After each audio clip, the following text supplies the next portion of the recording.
سورہ مائدہ کی آیت نمبر 48 ہے۔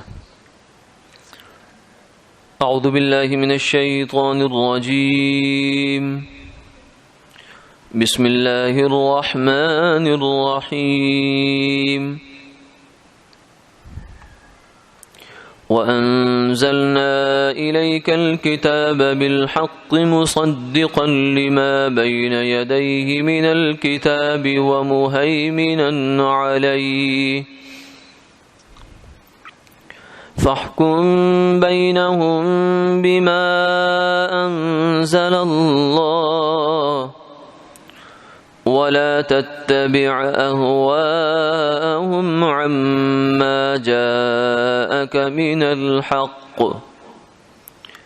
لِكُلٍّ جَعَلْنَا مِنكُمْ شِرْعَةً وَمِنْهَاجًا وَلَوْ شَاءَ اللَّهُ لَجَعَلَكُمْ أُمَّةً وَاحِدَةً وَلَكِنْ لِيَبْلُوَكُمْ فِيمَا آتَاكُمْ فَاسْتَبِقُوا الْخَيْرَاتِ إِلَى اللَّهِ مَرْجِعُكُمْ جَمِيعًا فَيُنَبِّئُكُم بِمَا كُنتُمْ فِيهِ تَخْتَلِفُونَ۔ صدق اللہ العظیم۔ اور ہم نے آپ کی طرف سچی کتاب اتاری ہے، تصدیق کرنے والی سابقہ کتابوں کی اور ان کے مضامین پر نگہبان۔ جو کچھ اللہ نے آپ کی طرف اتارا ہے آپ اس کے مطابق فیصلہ کیجئے، اور جو کچھ آپ کے پاس حق آیا اس کو چھوڑ کر ان کی خواہشات کی پیروی مت کیجیے۔ ہم نے تم میں سے تمہارے لیے ایک دستور اور راہ متعین کی ہے، اور اگر اللہ چاہتے تو تم سب کو ایک دین پر جمع کر دیتے، لیکن وہ تمہیں اپنے دیے ہوئے حکموں میں آزمانا چاہتے ہیں۔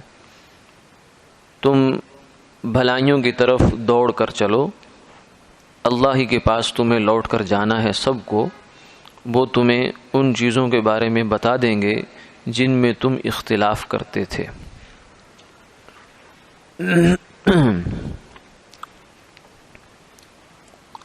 گزشتہ آیات میں تورات اور پھر انجیل کا آسمانی کتاب ہونا اور برحق ہونا بیان ہوا تھا، جو ایک حقیقت تھی لیکن وہ اپنے زمانے کی حد تک تھی۔ آج کی آیت کے اندر قرآن پاک کی جو حقانیت ہے اور قرآن پاک کی جو مرکزیت ہے اور اس کو جو دوسری کتابوں پر برتری حاصل ہے اس کا بیان ہے۔ تورات میں ہدایت تھی، نور تھا، انجیل میں بھی ہدایت تھی، نور بھی تھا، موعظت بھی تھی، لیکن قرآن پاک میں جو ایک چیز اضافی ہے وہ یہ ہے وَمُهَيْمِنًا عَلَيْهِ۔ سچی کتاب تو یہ ہے ہی ہے، یعنی امر واقعہ کے بالکل مطابق، اور مہیمنً علیہ کا مطلب یہ ہے کہ وہ سابقہ کتابوں کے مضامین پر نگہبان ہے۔ یعنی تورات میں جو باتیں بیان ہوئی ہیں، انجیل میں جو چیزیں بیان ہوئی ہیں، ان پر بھروسہ نہیں کیا جا سکتا مکمل طور سے اب، اس لیے کہ ان میں بہت سی تحریفات ہو چکی ہیں، اور یہ وہ تحریفات ہیں کہ جو عیسائی علماء نے بھی تسلیم کی ہیں، ان کو تسلیم کیے بغیر چارہ کار نہیں۔ یعنی اتنی بدیہی اور واضح یہ تغیرات اور تحریفات تھی کہ جو ان کو مانے بغیر چارہ کار نہیں تھا۔ حتیٰ کہ انجیلیں جو ہیں وہ بہت ساری انجیلیں وجود میں آئی، جن میں سے 4 انجیلیں منتخب کی گئیں۔ اب بھی انجیل کے 4 نسخے ہیں، انجیل یوحنا ہے، متی ہے، مرقس ہے، لوقا ہے، تو 4 انجیلیں ہیں، ایک انجیل ان کے پاس نہیں ہے۔ پھر اس میں سے بھی آگے جو ہے وہ اس کا دو ان کے بڑے بڑے فرقے ہیں، پروٹسٹنٹ ہیں اور ایک کیتھولک ہیں، ان دونوں کے اپنی اپنی ایڈیشن ہوتے ہیں۔ کیتھولک کی بائبل اور انجیل الگ ہے اور پروٹسٹنٹ کی الگ ہے، پھر اور جو ان میں چھوٹے چھوٹے فرقے ان کی اپنی اپنی ہیں، تو اس لیے ان کے یہاں انجیل میں بھی اتفاق فی الحال بھی نہیں ہے، تو اس کے مضامین میں ظاہر ہے کہ پھر اعتماد کہاں سے ہو سکتا ہے۔ لیکن قرآن پاک وہ واحد کتاب ہے کہ جس کے جیسے بھی یہ نازل ہوئی ہے یہ اسی طرح آج بھی باقی ہے۔ تو جو چیزیں تورات میں اور انجیل میں بیان ہوئی ان چیزوں پر اعتماد، ان باتوں پر اعتماد نہیں کیا جا سکتا تھا اس کی تحریف کی وجہ سے، لیکن ان میں سے جو مضمون اور جو باتیں قرآن پاک نے بیان کر دی اب ہم اس پر بلا چون و چرا بغیر کسی شک و شبہ کے اعتماد کر سکتے ہیں کہ یہ بات ٹھیک ہے۔ گویا کہ نتیجہ یہ نکلا کہ تورات اور انجیل کے بیانات اور اس کی باتوں کی تصدیق بھی قرآن سے ہوگی۔ قرآن نے جس بات کو مان لیا وہ ہم تورات انجیل میں بھی صحیح سمجھیں گے، اس کو جس کو نہیں تسلیم کیا اس کو نہیں سمجھا جائے گا۔ اس لیے فرمایا کہ یہ مہیمن یعنی قرآن پاک کی یہ مرکزیت ہے اور اس کا یہ کردار ہے کہ وہ نور بھی ہے، ہدایت بھی ہے۔ قد جاءکم من اللہ نور و کتاب مبین، اس میں سب کچھ ہے۔ الف لام میم ذالک الکتاب لا ریب فیہ ھدی للمتقین، جو صفات تورات اور انجیل کی تھی وہ تو ہیں ہی ہیں، اس کے علاوہ اس کی ایک حیثیت ان کے اوپر اتھارٹی ہونے کی بھی ہے۔ پھر یہ بھی ہے کہ اس تورات اور انجیل کو قرآن پاک نے منسوخ بھی کیا، یعنی اب کوئی حکم ہمیں تورات اور انجیل سے براہ راست لینے کی ضرورت نہیں ہے۔ اسی لیے حضرت عمر رضی اللہ تعالی عنہ کو ایک دفعہ آپ نے دیکھا کہ وہ کچھ اوراق مطالعہ کر رہے ہیں۔ آپ نے پوچھا کہ عمر یہ کیا ہے؟ تو انہوں نے عرض کیا یا رسول اللہ یہ تورات ہے، میں اس کو دیکھ رہا ہوں۔ تو آپ نے فرمایا کہ قرآن پاک کے آ جانے کے بعد بھی تمہیں تورات دیکھنے کی ضرورت ہے؟ تو انہوں نے یہ عرض کیا یا رسول اللہ کہ میں آپ کے جو تصدیق اس میں دیکھ رہا ہوں، یعنی میں کوئی تورات سے ہدایت نہیں چاہ رہا، میں صرف یہ دیکھ رہا ہوں اس کے اندر کیا لکھا ہوا ہے۔ تو آپ صلی اللہ علیہ وسلم کا چہرہ جو ہے غصے سے سرخ ہو گیا، حتیٰ کہ عمر رضی اللہ تعالیٰ نے اس صورتحال کو محسوس کیا تو پھر فرمایا رضیت باللہ ربا وبالاسلام دینا وبمحمد النبی ورسولا، کہ میں اللہ اور اللہ پر کے رب ہونے پر، حضور کے نبی ہونے پر اور اسلام کے دین ہونے پر دل سے راضی ہوں، مجھے کوئی شک نہیں ہے الحمدللہ۔ اس موقع پر سرکار دو عالم صلی اللہ علیہ وسلم نے فرمایا کہ یہ تو تورات ہے، لو کان موسیٰ حیا لما وسعہ الا اتباعی، یہ تو تورات ہے، اگر خود صاحب تورات یعنی موسیٰ علیہ الصلوۃ والسلام جو کلیم اللہ ہیں وہ بھی اگر زندہ ہوتے، موجود ہوتے، تو وہ میرا کلمہ پڑھتے، تورات کے پیچھے نہیں چلتے۔ تو یہ بھی قرآن پاک کی ایک حیثیت ہے کہ اس کے ہوتے ہوئے اب ہمیں تورات انجیل دیکھنے کی ضرورت نہیں ہے دین کو سمجھنے کے لیے یا اللہ کے کسی پیغام کو سمجھنے کے لیے۔ ہاں کوئی مناظر جو ہوتے ہیں جنہوں نے عیسائیوں کے ساتھ بات چیت کرنی ہوتی ہے وہ مطالعہ کریں اور پڑھیں اس کو اس لیے کہ عیسائیوں کے خلاف اس میں سے کوئی دلیل نکالیں، تو وہ ایک الگ بات ہے، ورنہ کسی مسلمان کو تورات انجیل ویسے پڑھنے کی کوئی ضرورت نہیں ہے اور نہ ہی اس کی کوئی اجازت ہے قرآن پاک کے آ جانے کے بعد، کیونکہ آپ صلی اللہ علیہ وسلم کی اس منشا سے معلوم ہوا کہ محض معلومات کے لیے اور دلچسپی کے لیے بھی اس کو دیکھنا جو ہے وہ پسندیدہ نہیں ہے۔ پھر اس کے بعد آگے فرمایا فاحکم بینہم بما انزل اللہ ولا تتبع اہواءہم۔ اصل میں ایک مقدمہ آپ کی خدمت میں پیش ہوا تھا اور یہودیوں کے کچھ علماء اور بڑے بڑے سرکردہ لوگ آپ کے پاس آئے اور آ کر یہ کہا کہ اگر آپ اس مقدمے میں فیصلہ ہماری منشا کے مطابق کر دیں گے تو ہم مسلمان ہو جائیں گے۔ انہیں یہ اندازہ تھا کہ آپ صلی اللہ علیہ وسلم کو ہمارے مسلمان کرنے سے کتنی دلچسپی ہے اور کتنی فکر اور غم ہو سکتا ہے، اس لیے یہ ایسی چیز ہے کہ جس کو یہ ایسا کارڈ ہے جو کھیلا جا سکتا ہے، اس سے نتیجہ نکل سکتا ہے، لہذا انہوں نے یہ کارڈ کھیلنے کی کوشش کی اور یہ پیشکش کی۔ تو ادھر اللہ تعالیٰ کی جانب سے آپ کے لیے یہ حکم آ گیا کہ میرے محبوب آپ جو صحیح میں انصاف کا معیار کا فیصلہ بنتا ہے کتاب و سنت کے مطابق آپ اس کو فیصلے کو کریں، آپ ان کی خواہشات کی پیروی میں حق کو نہ چھوڑیں۔ تو اس لیے بعض دفعہ جو ہے نا آدمی اس چکر میں آ جاتا ہے کہ ہم فیصلہ یا مفتی بعض دفعہ فتویٰ دینے میں اس چیز کی رعایت کر دیتا ہے کہ جناب میں یہ فتویٰ دوں گا تو لوگ بگڑ جائیں گے، اس سے دین کا کام نقصان نہ ہو جائے بعض دفعہ، تو یہاں اس کی بھی ذمہ داری کا بیان آ گیا کہ دین کا نقصان ہونا نہ ہونا وہ ایک الگ بات ہے، لیکن جو غلط فتویٰ یا غلط بات کہہ دی گئی یہ دین کا پہلے درجے میں نقصان کر دیا گیا۔ اب اس کے بعد آگے نہیں دین کا نقصان ہوتا ہے یا فائدہ ہوتا ہے وہ تو اگلی کہانی ہے، لیکن اس سے پہلے جو اصول دین کا تھا وہ تو توڑ دیا گیا۔ اس لیے فرمایا کہ ان کے مسلمان ہونا نہ ہونا اس کو ایک طرف رکھیں، یہ چاہے ساری یہودیت ہی بھی مسلمان ہو جائے لیکن پھر بھی آپ نے فیصلہ انصاف کا کرنا ہے۔ تو اس لیے یہ مفاد سے بالا تر ہو کر چاہے مذہبی مفاد بھی ہو پھر بھی آدمی کو فیصلہ انصاف کا کرنا چاہیے۔ ایک بہت مشہور واقعہ ہندوستان کا پہلے بھی سنایا ہم نے رشتوں میں کہ ایک دفعہ ایسا ہوا تھا کہ ایک جگہ پر ہندوؤں اور مسلمانوں کا جھگڑا ہوا، انگریز کے زمانے کی بات ہے، کہ یہاں یہ جگہ مندر کی ہے، وہ کہتے تھے مسجد کی ہے۔ تو انہوں نے ہندوؤں نے اس بات پر اتفاق کیا کہ فلاں جو بزرگ ہیں اللہ والے ہیں یا کوئی عالم ہیں ہم ان سے فیصلہ کرا لیتے ہیں، وہ جو بھی کہیں گے۔ مسلمان بھی اس بات پہ راضی ہو گئے اور وہ بھی راضی ہو گئے۔ تو ان اللہ والوں نے جو ان کو صحیح حقیقت حال معلوم تھی کہ یہ جگہ مسلمانوں کی نہیں ہے یہ ہندوؤں کی ہے، تو انہوں نے اس کے مطابق فیصلہ کر دیا۔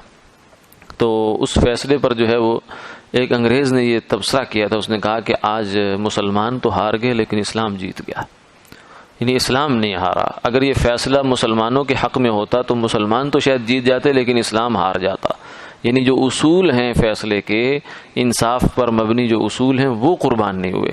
اس کا نتیجہ یہ ہوا کہ وہ مسلمان جو ہیں وہ ہندو اس بات سے متاثر ہوئے اور انہوں نے وہ خود مسلمان ہوئے، انہوں نے کہا کہ اب ہم اس جگہ مسجد بنائیں گے۔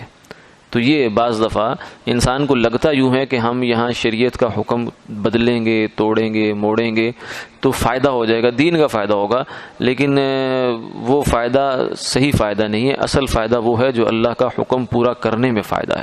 وہ فائدہ کیسا ہے وہ ہمیں نظر نہیں آ رہا۔ اب وہ بزرگ اگر یہ فیصلہ کر دیتے کہ یہ جگہ مسلمانوں کی ہے اور وہ سوچتے کہ چلو مسلمانوں کا فیصلہ کرنے میں یہاں خیر ہے کہ مسجد بنے گی، ایک اچھا کام ہوگا، تو وہ اتنا بڑا فائدہ نہ ہوتا جتنا انصاف کا فیصلہ کرنے کا فائدہ ہوا۔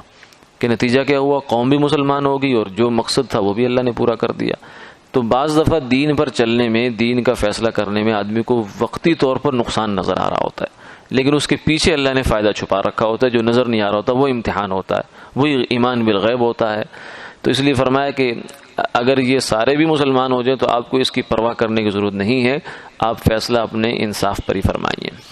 پھر آگے یہ فرمایا کہ لِكُلٍّ جَعَلْنَا مِنْكُمْ شِرْعَةً وَمِنْهَاجًا، کہ دین تو ہمیشہ سے ایک ہی رہا لیکن شریعتیں مختلف ہوتی رہیں، ایک بات۔ دوسری بات یہ ہے کہ اب بھی انسانوں میں قیامت تک کے لیے ایسا ممکن نہیں ہے کہ سب لوگ کسی ایک بات پر متفق ہو جائیں، یعنی سارے ہی مسلمان ہو جائیں یا سارے ہی کافر ہو جائیں، سارے ہی نیک ہو جائیں، سارے ہی جو ہے بد ہو جائیں، ایسا نہیں ہوگا، بلکہ یہ جو تنوع ہے، اختلاف ہے، یہ چلتا رہے گا۔ اور یہ اختلاف بھی اللہ رب العزت کی حکمت ہے۔ کیوں؟ اس لیے کہ یہ دنیا اللہ نے دار الامتحان بنائی ہے، اور امتحان تبھی فائدہ مند ہوتا ہے جب اس میں تنوع ہوتا ہے۔ اگر سارے ہی پاس ہونے ہیں، سارے ہی پہلے نمبر پہ آنے، تو امتحان لینے کا فائدہ کیا ہے؟ اگر سب کو ہی پاس کیا جائے تو پھر امتحان وہی کس لیے؟ اتنا آپ جو مشقت اٹھا رہے ہیں، اتنا خرچہ کر رہے ہیں، بجٹ کر رہے ہیں، سب کو پاس ہی کرنا ہے تو پھر امتحان کس بات کا ہے؟ یا سب کو آپ نے فرسٹ گریڈ ہی دینا ہے، پہلی پوزیشن ہی دینی ہے، تو پھر امتحان کس بات کا ہوا؟ تو امتحان تو ہوتے ہی اس لیے ہے کہ آزمائش ہوتی ہے، چانس دیا جاتا ہے کہ بھائی یہ ہے اور یہ اپنی تیاری کرو، محنت کرو، جو پیچھے رہ گیا سو رہ گیا، جو آگے نکل گیا اس کو انعام ملے گا، جو پیچھے رہ گیا اس کو نقصان ہوگا اس کا۔ امتحان تو اس لیے، تو یہ اللہ تعالیٰ نے دنیا جو بنائی ہے، زندگی ہماری، یہ آزمائش ہے۔ لیبلوکم، یہاں بھی فرمایا لیبلوکم فیما آتاکم، اللہ تعالیٰ نے تمہیں آزمائش کے لیے یہاں بھیجا ہے، اس لیے اللہ نے سب کو مسلمان نہیں کیا۔ حالانکہ اللہ کے لیے کیا مشکل ہے، وہ ایک لمحے سے پہلے ساری دنیا کے کافروں کو مسلمان کر دے، لیکن یہ اس کی حکمت کے خلاف ہے۔ حکمت اس کے خلاف اس لیے کہ یہ دنیا دار الامتحان ہے۔ جیسے دیکھیں نا، جو بورڈ کا ڈائریکٹر ہوتا ہے یا امتحان کا بڑا، کیا اس کے لیے ممکن نہیں ہوتا کہ سب بچوں کو پاس کر دے؟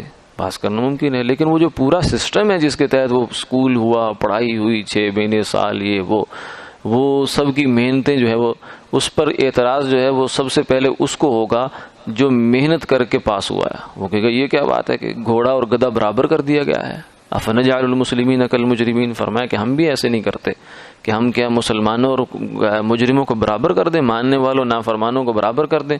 ما لکم کیف تحکمون، کیا ہو گیا تمہیں، کیسے فیصلے کرتے ہو تم، کیسی بات کرتے ہو. اس لیے اللہ نے یہ دنیا رکھی ہے اور اس میں کسی کو باندھا نہیں ہے، نہ کسی کو باندھ کر مسلمان کیا ہے، نہ کسی کو باندھ کر کافر کیا ہے. انسان کافر ہوتا ہے اپنی مرضی سے ہوتا ہے، مسلمان ہوتا ہے اپنی مرضی سے ہوتا ہے. وَهَدَيْنَاهُ النَّجْدَيْنِ، راستے دکھا دیے. إِنَّا هَدَيْنَاهُ السَّبِيلَ إِمَّا شَاكِرٌ وَإِمَّا كَفُورًا، فرمایا کہ راستہ ہم نے دکھا دیا، یہ کفر ہے، یہ اسلام ہے، یہ صحیح ہے، یہ غلط ہے. ایک راستے پر انبیاء علیہ السلام آ گئے اور فرشتے آ گئے جو دعوت الی الخیر دے رہے ہیں، اس کے بعد ان کے وہ رسا ہیں. اور ایک راستے پر شیطان ہے، ابلیس ہے، اس کی ذریت ہے، اور وہ دونوں اپنی اپنی دعوتیں چلا رہے ہیں. اب جو بھی جس راستے پر چلے گا وہ اپنی مرضی سے، اپنی منشا سے، اپنی فری ول سے جائے گا. وہ یہ نہیں کہے گا کہ میں کفر پر جو مجھ سے اختیار کروایا گیا ہے وہ گن پوائنٹ پہ اختیار کروائے گا. یعنی ابو جہل اور ابو لہب اور فرعون، حامان، قارون جو ہیں، وہ یہ بھی نہیں قیامت والے دن یہ نہیں کہہ سکتے کہ ہم تو مجبور تھے، ہمیں تو کافر ہی بنایا گیا، ہم تو مسلمان ہو ہی نہیں سکتے تھے. نہیں، یہ نہیں کہہ سکتے. انہیں پورا اختیار تھا مسلمان ہونے کا بھی، کافر ہونے کا بھی، اور اپنے اختیار سے ہی انہوں نے کفر کو اختیار کیا اور مسلمان نے اسلام کو اختیار کیا. تو یہی آزمائش ہے. وَلَٰكِنْ وَلَوْ شَاءَ اللَّهُ لَجَعَلَكُمْ أُمَّةً وَاحِدَةً، فرمایا کہ ہم ایسا کر سکتے تھے کہ ایک ہی درجے میں یکساں کر دیتے سب انسانوں کو، سارے ہی انصاف پرست ہو جاتے. کوئی بھی بندہ جو ہے وہ ظلم کو پسند کرنے والا، ظالم نہ رہتا، کوئی چور نہ ہوتا، کوئی ڈاکو نہ ہوتا، کوئی رشوت خور نہ ہوتا، کوئی حرام خور نہ ہوتا. ایسا ہو سکتا تھا، بالکل ممکن تھا، لیکن کیا نہیں ہے، نہ کریں گے، کیونکہ یہ اس کی حکمت کے اور اس دنیا کی جو دار الامتحان ہونا ہے اس کے منافی ہے. کیونکہ دنیا کی زندگی اصل نہیں ہے، اس زندگی نے آگے جا کر ایک نتیجہ دینا ہے، نتیجہ اس کا آگے نکلنا ہے. یہ تو امتحان ہو گیا بس. جو اس کا پرچہ ہے، وہ جو نمبر لگتے ہیں وہ قبر میں، پھر اس کے بعد آگے حشر میں، نشر میں جا کر لگیں گے. فاستبقوا الخیرات، اس لیے فرمایا کہ اب تمہارے کرنے کا کام یہ ہے کہ نیکیوں میں سبقت کرو، خوب بڑھ چڑھ کر نیک کام جب بھی تمہیں موقع ملے تو اس میں جلدی کیا کرو، دوڑا کرو. ایک ہے جلد بازی، ایک ہے مسارعت یا سبقت الی الخیر. جلد بازی ممنوع ہے، وہ شیطان کی جانب سے. العجلۃ من الشیطان والانات من الرحمن، فرمایا کہ ٹھہراؤ یہ اللہ کی جانب سے ہوتا ہے اور جلد بازی شیطان کا کام ہے. جلد بازی منع ہے اور سبقت الی الخیر یہ منع نہیں ہے. یعنی جو کام خیر کا ہے اس میں پہل کر جانا، اس میں جلدی آگے نکل جانا، یہ مطلوب ہے. سارعوا الی مغفرۃ من ربکم ففروا الی اللہ، اللہ کی طرف دوڑو اور خوب چلو اللہ تعالیٰ کی مغفرت کی جانب. فاستبقوا الخیرات، نیکیوں کے کاموں میں آگے بڑھو، تو یہ مطلوب ہے. الی اللہ مرجعکم جمیعا، فرمایا کہ تم سب کو پلٹ کر اللہ ہی کے پاس جانا ہے. فَيُنَبِّئُكُم بِمَا كُنتُمْ فِيهِ تَخْتَلِفُونَ، یہ جو دنیا کے جھگڑے ہیں، یہ عیسائی تھا، یہودی تھا، مسلمان تھا، ان سب کا جو فیصلہ ہے وہ قیامت والے دن کھل جائے گا. یا اور جو فرقہ بندیاں ہیں، کون حق پر تھا، کون باطل پر تھا، اس کا فیصلہ جو ہے وہ قیامت والے دن اللہ تعالیٰ فرما دیں گے. تم یہاں تمہارے کرنے کا کام یہ ہے کہ بس زیادہ جھگڑوں میں نہ پڑو، بلکہ عملاً اپنے خیر کے کاموں میں لگ جاؤ. وآخر دعوانا الحمدللہ رب العالمین. کل کا جو درس ہے وہ نہیں ہوگا، درس سیرت ہے، انشاءاللہ وہ پیر والے دن ہم اس کو کریں گے. ایک سفر ہے ذرا، اس لیے جانا ہے. کل کا دن فجر کا درس بھی نہیں ہوگا اور عشاء کا درس جو ہے وہ بھی نہیں ہوگا.